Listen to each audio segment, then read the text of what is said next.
Glisser dans la peau de Magnum le temps de quelques minutes au volant de la fameuse Ferrari 308 GTS, tout en y associant une bonne action, c'est exactement ce que proposait l'association Equalia.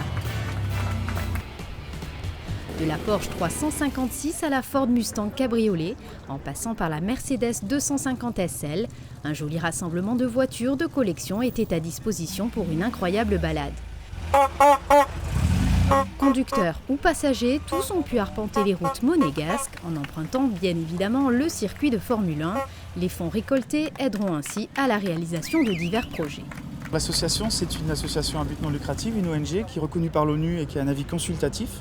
Et on essaye d'amener de l'eau en Afrique, ou en tout cas de réparer, d'assainir l'eau et d'avoir de l'eau potable pour un maximum de personnes, puisque l'eau potable, c'est quand même, si vous n'avez en tout cas pas d'eau potable, une source de maladies, de transmission, de plein de bactéries et qui tuent énormément de gens dans le monde. Donc plus on a d'eau potable, mieux c'est. Et notamment pour cette opération-là, pour le Koutamakou, qui est une région en Afrique, qui est patrimoine mondial de l'UNESCO, avec des peuples qui vivent encore de manière assez ancestrale, et on veut préserver ça en restaurant des barrages, en creusant des puits, en restaurant des forages qui sont déjà existants.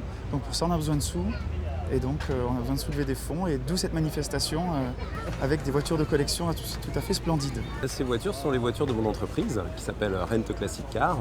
Nous louons des voitures de collection, et aujourd'hui je crois que Franck a dit beaucoup de choses. Il s'agit de partage, il s'agit d'amitié, il s'agit de passion. Je crois qu'on a bien ressenti la passion dans son propos, et puis il y a aussi notre passion automobile.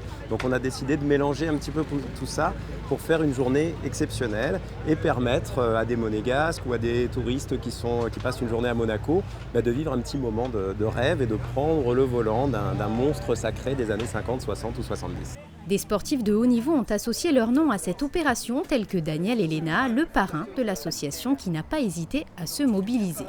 C'est surtout associer son nom à une cause qui a de la valeur, quoi. Moi je suis vraiment une toute petite pierre dans cet édifice et j'essaye d'amener ce que je peux comme je peux. Résidents monégasques ou touristes de passage, une centaine de participants a été séduit par l'opération durant toute la journée. Très bien, je ne connaissais pas Monaco, c'est super. Petit tour. Beaucoup de Formule 1. Voilà, mais pas avec les performances. Pas avec les performances, mais avec le plaisir. Avec le plaisir, voilà. Merci parfait. bien. Cet événement aura donc permis de récolter près de 10 000 € sur l'ensemble de l'opération. Un beau succès pour une première édition. L'association Equalia annonce déjà une deuxième manifestation du même genre l'année prochaine. C'était très rapide.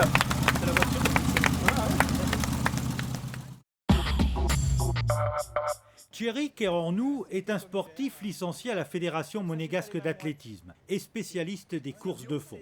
Ce mercredi matin, il s'était lancé du parvis du stade Louis II pour une première, courir dans les rues de la Principauté et à travers la métropole Nice-Côte d'Azur, dans le cadre d'une campagne de médiatisation et de récolte de fonds au profit de la recherche pour lutter contre la fibromyalgie. Thierry va parcourir au total 500 km en 13 étapes.